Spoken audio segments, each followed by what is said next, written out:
Hello friend, welcome to my YouTube channel. आज का ये वीडियो है रूसो का शिक्षा दर्शन। रूसो का शैक्षिक चिंतन इनके निम्नलिखित आधारभूत विचारों पर आधारित है। रूसो का जो शिक्षा दर्शन है वो उनके निम्नलिखित विचारों पर आधारित है। फर्स्ट हो गया, प्रकृति शुद्ध सरल सुंदर एवं सुखदायक है। दूसरा हो गया, मनुष्य की प्रकृति भी स्वतंत्र शुद्ध सरल सुंदर एवं सुखदायक है। वह स्वतंत्र रहना चाहता है, फिर भी उसमें एक दूसरे से प्रेम करने, एक दूसरे का सहयोग करने एवं एक दूसरे को सुख पहुंचाने की जन्मजात प्रवृत्ति होती है। समाज अनेक दोषों से युक्त है और प्रकृति पूर्ण रूप से क्या है, शुद्ध है। चौथा हो गया, सभ्यता के कारण ही मनुष्य का व्यवहार अप्राकृतिक कृत्रिम हो गया है और वह प्रेम के स्थान पर द्वेष करने लगा है और दूसरों के सुख की चिंता करने के स्थान पर उनका शोषण करने लगा है। पांचवा हो गया, वास्तविक ज्ञान हमें प्रकृति से मिलता है, समाज से नहीं। छठा हो गया, मनुष्य के इंद्रियां ज्ञान के द्वारा हैं। सातवां हो गया, ज्ञानेंद्रियों द्वारा शिक्षा ही वास्तविक शिक्षा है। जो ज्ञानेंद्रियों द्वारा जो शिक्षा मिलती है वही वास्तविक शिक्षा है। शिक्षा का संप्रत्यय, कॉन्सेप्ट ऑफ एजुकेशन। रूसो के समय शिक्षा चर्च के हाथों में थी। उस समय राज्य पर भी चर्च का प्रभाव था और चर्च तथा राज्य का इतना अधिक महत्व था कि व्यक्ति के महत्व को भुला दिया गया था। शिक्षा में भी यही बात सत्य थी कि बच्चे की व्यक्तिगत विशेषताओं का कोई महत्व नहीं था। सभी बच्चों को समान योग्यताओं का एक छोटा प्रौढ़ माना जाता था तथा उन्हें शीघ्र से शीघ्र चर्च एवं राज्य की मान्यताओं से परिचित कराकर राजभक्त बनाने का प्रयत्न किया जाता था। उस समय वर्ग भेद अपने चरम सीमा पर था। निर्धनों की शिक्षा की समुचित व्यवस्था नहीं थी और जन शिक्षा की अवहेलना हो रही थी। रूसो ने इन सबके विरोध में आवाज उठाई। तो ये था कि रूसो के टाइम पर जो था इन शिक्षा थी चर्च के हाथों में थी। रूसो ने कहा कि शिक्षा एक प्राकृतिक क्रिया है जिसके द्वारा बच्चे की जन्मजात शक्तियों का प्राकृतिक विकास होता है, अतः सब बच्चों को उनके प्राकृतिक विकास का अवसर क्या मिलना चाहिए। इन्होंने अपने समय की शिक्षा को कृत्रिम बताया क्योंकि उसमें बच्चे की प्राकृतिक शक्तियों का विकास नहीं होता था, अपितु उसे बाहर से सामाजिक मान्यताओं से परिचित कराया जाता था। इन्होंने ज्ञान देने के स्थान पर ज्ञान का विकास करने पर बल दिया। इन्होंने कहा कि रूसो ने बच्चे को सत्य से परिचित कराने की आवश्यकता नहीं, उन्हें सत्य खोजने योग्य बनाने की आवश्यकता है।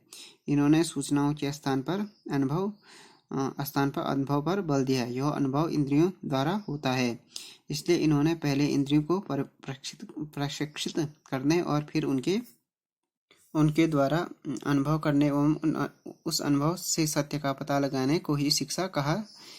इसे इन्होंने निषेधात्मक नेगेटिव एजुकेशन की संज्ञा दी। पहले प्रकार की शिक्षा निश्चयात्मक पॉजिटिव एजुकेशन कहते थे। इस प्रकार रूसो के अनुसार शिक्षा के दो रूप हैं, एक हो गया निश्चयात्मक, दूसरा हो गया निषेधात्मक। रूसो के शब्दों में निश्चयात्मक शिक्षा वह शिक्षा है जो मनुष्य के विकास से पहले उसे मस्तिष्क का विकास करती है और बच्चे को प्रौढ़ के कर्तव्यों से परिचित कराती है। और निषेधात्मक शिक्षा वह शिक्षा है जो ज्ञान के साधन अवयवों को पहले मजबूत करती है। अवयवों द्वारा शिक्षा देना ही सच्ची शिक्षा है। यह इंद्रियों के उचित अभ्यास से तर्क का मार्ग प्रशस्त करती है। निषेधात्मक शिक्षा का अर्थ निष्क्रियता नहीं है, यह इससे बहुत दूर है। यह सद्गुण प्रदान नहीं करती है अपितु बुराई से बचाती है। यह सत्य प्रदान नहीं करती अपितु भूत से बचाती है। यह बालक को उस मार्ग की ओर प्रवृत्त करती है जो उस समय सत्य की ओर अग्रसर करेगा जब वह सत्य को समझने की आयु प्राप्त करेगा और उस समय अच्छाई की ओर अग्रसर करेगा जब वह इस अच्छाई को समझने एवं उससे प्रेम करने की शक्ति प्राप्त करेगा। रूसो द्वारा प्रतिपादित निषेधात्मक शिक्षा में पुस्तकीय ज्ञान के स्थान पर इंद्रियों के प्रशिक्षण एवं स्वानुभव द्वारा सीखने पर अधिक बल दिया गया है। इसमें बच्चों पर बंधन नहीं होते थे।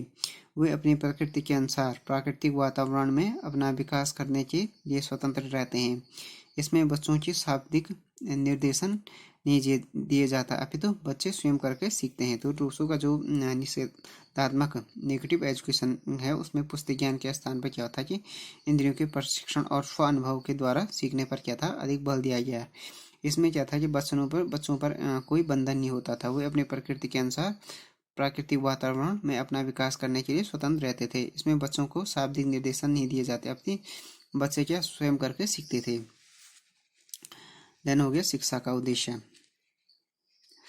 रूसो समाज की अपेक्षा व्यक्ति को अधिक महत्व देते थे, इसलिए उन्होंने अपनी शिक्षा द्वारा मनुष्य के वैयक्तिक विकास पर बल दिया है। इन्होंने कहा है कि रूसो ने कि हम बच्चे को सैनिक, पादरी अथवा मजिस्ट्रेट बनने से पहले उसे आदमी बनाना चाहिए।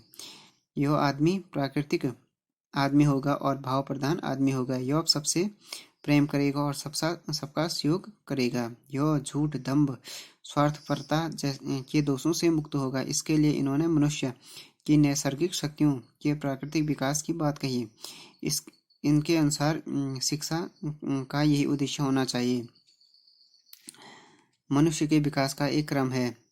वह कई अवस्थाओं, शिशु, बाल, किशोर एवं युवा को पार करता हुआ एक प्रौढ़ बनता है और भिन्न भिन्न आयु स्तर पर उसकी मानसिक एवं शारीरिक एवं मानसिक स्थिति भिन्न भिन्न होती है। रूसो ने इस भिन्नता के आधार पर भिन्न भिन्न आयु स्तर की शिक्षा के उद्देश्यों में भी कुछ भिन्नता है। इसे हम निम्नलिखित रूप में स्पष्ट कर सकते हैं। फर्स्ट हो गया उनके जो रूसो का शिक्षा का उद्देश्य था शारीरिक विकास। मनुष्य क्या है, मनोशारीरिक प्राणी है। उसका मन भी इस शरीर का अंग है। शरीर है तो मनुष्य का अस्तित्व है अथवा नहीं, इसलिए उसका शारीरिक विकास करना पहली आवश्यकता है। रूसो का विश्वास है कि शारीरिक दुर्बलता पाप की जननी है, इसलिए ये प्रारंभ से ही बच्चों को बलशाली बनाने पर बल देते हैं। दूसरा हो गया इंद्रिय प्रशिक्षण। इंद्रिय ज्ञान के द्वार हैं। रूसो ने पुस्तकीय ज्ञान के विरोध में इंद्रिय प्रशिक्षण एवं स्वानुभव द्वारा सीखने पर बल दिया है। इनके अनुसार बालकालीन शिक्षा का प्रमुख उद्देश्य इंद्रिय प्रशिक्षण ही होना चाहिए। रूसो कहते थे कि बच्चा छोटा प्रौढ़ नहीं होता, इसलिए उसे प्रौढ़ों के कर्तव्यों का ज्ञान इस तरह नहीं कराना चाहिए। बच्चा बच्चा ही होता है और बाल्यावस्था में उसकी प्रकृति अपने शारीरिक एवं इंद्रिय विकास की होती है, अतः इस स्तर पर बच्चों की इंद्रियों को मजबूत करने पर सबसे अधिक बल देना चाहिए। देन हो गया तीसरा हो गया बौद्धिक विकास। रूसो कहते थे कि जब बच्चे की इंद्रियां प्रशिक्षित हो जाएंगी तो वह स्वानुभव द्वारा स्वयं सत्य की खोज करेगा और इस प्रकार उसका बौद्धिक विकास होगा। इससे भी वे शिक्षा का एक उद्देश्य मानते थे। इनके विचार से किशोरावस्था पर इस उद्देश्य की प्राप्ति के लिए प्रयत्न करना चाहिए। ये कहते थे कि किशोरावस्था पर बच्चों को ऐसा पर्यावरण देना चाहिए कि वे परिश्रम करें, अध्यवसाय करें, अन्वेषण में रुचि ले और स्वानुभव द्वारा ज्ञान का विकास करें।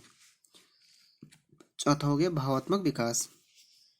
रूसो के अनुसार मानव विकास के प्रथम 3 स्तरों पर क्रमशः शरीर, ज्ञानेंद्रिय एवं बुद्धि का विकास करना चाहिए। जब इनका विकास हो चुके तो युवावस्था पर उनके हृदय का विकास करना चाहिए। उनमें मानव मात्र के प्रति प्रेम, सहानुभूति और सहयोग का भाव उत्पन्न करना चाहिए।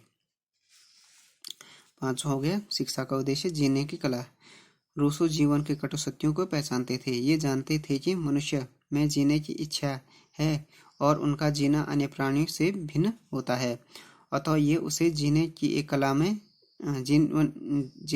में भी दक्ष कर देना चाहते थे। इन्होंने एमिल की शिक्षा के नियम में स्वयं कहा है कि मैं उसे जीने के तरीके सिखाता हूँ। इनके अनुसार पुरुषों और स्त्रियों में प्राकृतिक रचना समान होते हुए भी उनका कार्यक्षेत्र भिन्न होता है, इसलिए उन्हें अपने अपने कार्यों का प्रशिक्षण मिलना चाहिए। पुरुषों को ये किसी व्यवसाय की शिक्षा देने के पक्ष में थे और स्त्रियों को गृह कार्य की शिक्षा देना चाहते थे। स्वतंत्र व्यक्तित्व का निर्माण। रूसो के समय यूरोप में समाज, धर्म और राज्य इन तीनों के शिकंजे में दबा हुआ था। समाज क्या था कि समाज धर्म और राज्य के इन तीनों के शिकंजे में दबा हुआ था। रूसो ने स्पष्ट किया कि मनुष्य जन्म से स्वतंत्र पैदा होता है, उसकी प्रकृति स्वतंत्र रहने की है, इसलिए उसे अपने समाज और अपने राज्य का निर्माण स्वयं करने और उसका संचालन स्वयं करने की स्वतंत्रता होनी चाहिए। यह तभी संभव है जब मनुष्यों को सोचने और विचार अभिव्यक्ति करने की पूर्ण स्वतंत्रता हो। ऐसे पर्यावरण में मनुष्य में जिस व्यक्तित्व का निर्माण होता है उसे स्वतंत्र व्यक्तित्व का निर्माण कहते हैं। उसके बाद हो गया शिक्षा का पाठ्यचर्या। इन्होंने मनुष्य के शैक्षिक जीवन को 4 कालों में बांटा है। उनके लिए अलग अलग पाठ्यचर्या निश्चित की है रूसो ने। फर्स्ट हो गया शैशव काल, जन्म से 5 वर्ष तक।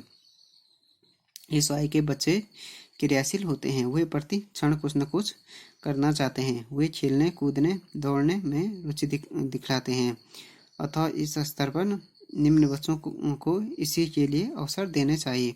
रूसो का विश्वास था कि कृत्रिम जीवन ने हमारा स्वास्थ्य चौपट कर दिया है, इसलिए ये कहते थे कि बच्चों को प्रकृति की गोद में स्वतंत्र विचरण करने दो, जिससे इनका शरीर शीत और गर्मी को सहन करने योग्य बन जाए। इस आयु स्तर के बच्चों के लिए ये किसी प्रकार के निर्देशन का विरोध करते थे। दूसरा हो गया बाल्यावस्था, 5 से 12 वर्ष तक। इस अवस्था पर भी बच्चों का शारीरिक विकास होगा और उन्हें खेलने कूदने दौड़ने एवं तैरने के पूर्ण अवसर प्रदान किए जाएंगे। इसके साथ साथ उनकी इंद्रियों का भी विकास होगा। इंद्रिय प्रशिक्षण के लिए उन्हें भिन्न भिन्न वस्तुओं को देखने, स्पर्श करने, सूंघने, सुनने एवं चखने के अवसर दिए जाएंगे और उनकी अनुभूतियों को भाषावत किया जाएगा। इसी आधार पर बच्चों को इस समय प्रकृति अध्ययन, भाषा, गणित और भूगोल की शिक्षा दी जानी चाहिए। इस समय वे स्वयं के अनुभवों के आधार पर सीखेंगे। आगे के स्तर पर इन्हीं विषयों का विस्तृत अध्ययन करना होगा। किशोरावस्था 12 से 15 वर्ष तक। इस स्तर के बच्चों की शारीरिक एवं मानसिक शक्तियों का विकास होता है और वे अपनी क्रियाओं के फल को समझने एवं मूल्यांकन करने लगते हैं। इस काल में जिज्ञासा की प्रवृत्ति बहुत तीव्र होती है। बच्चे नई नई चीज़ों की खोज में रुचि दिखलाते हैं, अतः इस समय उन्हें प्राकृतिक विज्ञानों की शिक्षा दी जानी चाहिए। इसके साथ साथ भाषा, गणित, भूगोल, हस्तकार्य, संगीत तथा सामाजिक जीवन की शिक्षा भी दी जानी चाहिए। उद्योग की शिक्षा भी इस स्तर पर प्रारंभ कर देना चाहिए। देन हो गया युवावस्था, 15 से 25 वर्ष तक। इस अवस्था में बालक न रहकर मनुष्य बनता है, अतः अब संवेगों को स्थिर करना चाहिए। रूसो इस समय निश्चयात्मक शिक्षा को प्रारंभ कर देने के पक्ष में थे, यद्यपि वे तत्कालीन समाज के विरोध में सामाजिकता का भी विरोध कर बैठे थे, लेकिन अपने काल्पनिक पात्र एमिल की शिक्षा का विधान करते समय इन्होंने सामाजिक नियम, नीति, धर्म के महत्व को स्वीकार किया था और युवावस्था पर इसकी शिक्षा का विधान भी किया था। रूसो चाहते थे कि इस अवस्था पर बच्चे मानव जीवन की विभिन्न झांकियों को स्वयं देखें। वे धनी एवं निर्धनों के रहन सहन को देखें, शुद्ध आचरण करने वालों को देखें, अस्पताल में मरीजों को देखें, कारावास में कैदियों को देखें। इससे उनके हृदय में मानव जीवन के प्रति भावनाएं जागृत होंगी। इस समय उन्हें नीति एवं धर्म से भी परिचित कराया जाए, पर यह धर्म संकीर्ण नहीं होगा, इसमें कृत्रिमता नहीं होगी, यह भी प्राकृतिक धर्म होगा। प्रत्यक्ष अनुभवों द्वारा सद्गुणों की शिक्षा का भी विधान इस स्तर पर होना चाहिए। रूसो के अनुसार इस स्तर पर धार्मिक कथाएं भी सुनाई जा सकती हैं, पर वो भी काल्पनिक न होकर यथार्थ होनी चाहिए। उनसे प्रेम, सहानुभूति, सहयोग, दया, क्षमा आदि सद्गुणों का विकास होना चाहिए। अब हो गया शिक्षण विधियाँ।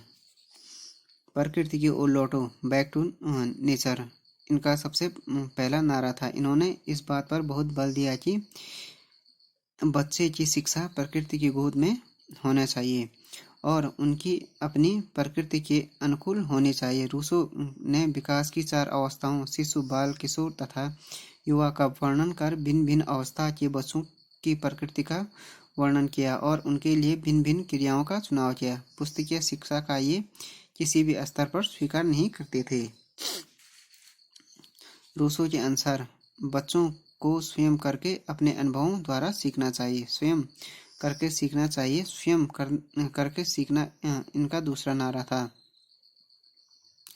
इन्होंने लिखा है कि अपने विद्यार्थी को मौखिक पाठ मत पढ़ाओ और उसे अनुभव द्वारा सीखने दो। रूसो ज्ञानेंद्रियों को ज्ञान का द्वार मानते थे। इनके अनुसार पहले ज्ञानेंद्रियों का विकास करना चाहिए। ज्ञान का विकास तो उनके द्वारा स्वयं हो जाएगा। शिक्षण करते समय बच्चों की ज्ञानेंद्रियों के प्रयोग पर ये बहुत बल देते थे। रूसो बच्चों को किसी भी प्रकार के नियंत्रण में रखने का विरोध करते थे। इनका कहना था कि बच्चे को अपने प्राकृतिक विकास की पूर्ण स्वतंत्रता होनी चाहिए। देन हो गया, रूसो से पहले बच्चों को छोटा प्रौढ़ माना जाता था। रूसो ने इसका विरोध किया। इन्होंने स्पष्ट किया कि बच्चे की रुचि, रुझान, योग्यता और आवश्यकताओं प्रौढ़ व्यक्ति की रुचि, रुझान, योग्यता और आवश्यकताओं से भिन्न होती है। इन दोनों की अलग अलग आवश्यकताएं होती हैं, बच्चे और प्रौढ़ की। रूसो के अनुसार बच्चे को उनकी अपनी रुचि, रुझान, योग्यता और आवश्यकता अनुसार शिक्षा देनी चाहिए। शिक्षण करते समय भी बच्चों को अपनी रुचि, योग्यता का ध्यान रखना चाहिए। उसके बाद हो गया अनुशासन। वे मनुष्य को जन्म से शुद्ध मानते थे। रूसो इनका विश्वास है कि विधाता सब वस्तुओं को शुद्ध बनाता है। मनुष्य के संपर्क में आकर वे विकृत होती हैं। इन्होंने कहा है कि बच्चे को इस दोषपूर्ण समाज से दूर स्वच्छ प्राकृतिक वातावरण में रखो, जहां वह स्वयं अनुशासित हो जाएगा। उसे बाहर से न तो कुछ बताने की आवश्यकता है और न उसकी भूलों पर उसे दंड देने की आवश्यकता है। इन्होंने कहा है कि भूल के लिए प्रकृति स्वयं दंड देती है। अनुशासन के संबंध में रूसो के विचारों को दो रूपों में प्रकट किया जा सकता है।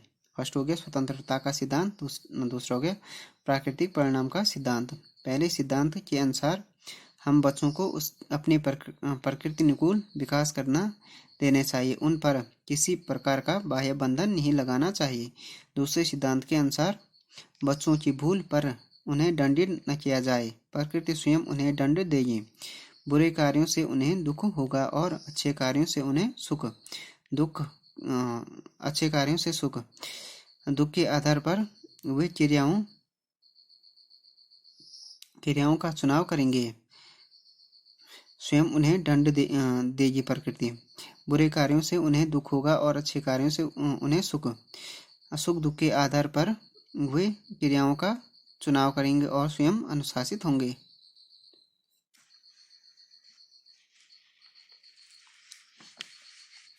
दूसरा हो गया शिक्षक। समाज के विरोध में रूसो ने सामाजिक प्राणी शिक्षक को भी दोषपूर्ण बताया और बच्चे की शिक्षा से उसे हटा देने की बात कही, परंतु यह तो केवल इनका विरोध मात्र था। एमिल की शिक्षा में परिवार, विद्यालय एवं शिक्षक के महत्व को इन्होंने स्वयं स्वीकार किया है, परंतु शिक्षक को ये अनुदेशक के रूप में कभी नहीं देखना चाहते थे। ये कहते हैं कि रूसो शिक्षा का कार्य बच्चे के प्राकृतिक विकास में सहायता प्रदान करना है। वह अनुदेशन नहीं देगा, अपितु बच्चे के विकास के लिए पर्यावरण तैयार करेगा। वह उपदेशक नहीं होगा, अपितु बच्चे को स्वयं करने एवं स्वयं देखने और स्वयं निर्णय निकालने का अवसर देगा। वह नियंत्रक नहीं, सहायक होगा। देन हो गए शिक्षार्थी। रूसो इस व्यष्टिवादी थे। वे व्यक्ति के व्यक्तित्व का आदर करते थे और उसे अपने व्यक्तिगत विकास के लिए स्वतंत्रता देने के पक्षपाती थे। इनका विश्वास था कि प्रत्येक मनुष्य जन्म से शुद्ध होता है और उसमें कुछ जन्मजात शक्तियाँ होती हैं, जिसके आधार पर वह अपना विकास करता है। उसका यह विकास सच्चे रूप में तभी हो सकता है जब उसे कृत्रिम वातावरण से दूर रखा जाए और वह अपने कार्यों एवं विचारों को प्रकट करने में स्वतंत्र हो। यही कारण है कि रूसो ने शिक्षा के क्षेत्र में सबसे अधिक महत्व विद्यार्थी को दिया। इन्होंने बच्चे की नैसर्गिक प्रवृत्तियों के स्वाभाविक विकास को ही शिक्षा की संज्ञा दी। इन्होंने कहा है कि प्रत्येक व्यक्ति को अपने स्वाभाविक विकास करने के अवसर देने चाहिए। उन्हें किसी प्रकार के बंधनों में न रखा जाए। बच्चों को अभिव्यक्ति की पूर्ण स्वतंत्रता होनी चाहिए। यहाँ तक कि इन्होंने सामाजिक नियम एवं नैतिक आचरण के बंधनों से बच्चों को मुक्त रखने की बात कही, परंतु इस मुक्ति से इनका अर्थ दूसरों को हानि पहुंचाने की छूट से कदापि नहीं था। रूसो ने शिक्षार्थी को शिक्षा का केंद्र बना दिया, उसकी पूरी शिक्षा का विधान उसकी जन्मजात शक्तियों, रुचियों एवं आवश्यकताओं के अनुकूल किया। विद्यालय। रूसो ने अपने समय के विद्यालयों की व्यवस्था को भी दोषपूर्ण बताया, उनका विरोध किया। उन्होंने प्रकृति की ओर लौटो नारा दिया। इन्होंने कहा कि समाज और सभ्यता समस्त बुराइयों की जड़ है, इसलिए बच्चों को उसके कुप्रभावों से दूर रखना चाहिए और उन्हें प्रकृति की सुरम्य गोद में स्वतंत्र रूप से विकास का अवसर प्रदान करने चाहिए। इस प्रकार विद्यालयों को ये समाज से दूर प्रकृति की गोद में स्थापित करने के पक्ष में थे। इन्होंने इस बात पर बहुत बल दिया कि विद्यालयों में बच्चों की पूर्ण स्वतंत्रता होनी चाहिए, उन्हें किसी भी प्रकार के नियंत्रण में नहीं रखना चाहिए। तो फ्रेंड्स, ये वीडियो हो गया रूसो का जो शिक्षा दर्शन है उसके बारे में हो गया video. Thanks for watching this video. If you like this video please subscribe my channel and like, share and comment on this video.